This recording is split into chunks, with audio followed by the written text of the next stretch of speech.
Mpuga azunga mpuga wo humulako baki azunze abasajja bano baveko mu mpunga azungiddewa. Listen my brother, abasajja bano abali mu katogoleza ababesigye mpuga bakira namboze kira nani atwako wa faces abo ziraba mu political issues.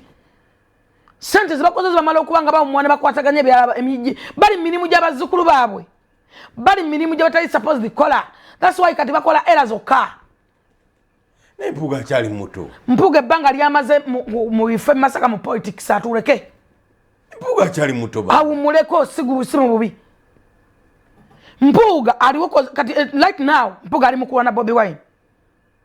Kyono era Bobby Wine yagudde. Yamuwagudde 50%. Obayaga batu yagala agenda muwagula. Era enane muyayise wodda. Abagenda okwambala engoye za Museveni nga alayira muzigule. Next tugenda mu campaign. Following it tulonde. Museveni yayiseewo. Yonaga manikise tugenda mu kalulu kubanga kali ka January nga atano. Na yenda bulaba zadde. Download the Salt Media app from the Google Play Store and the Apple App Store.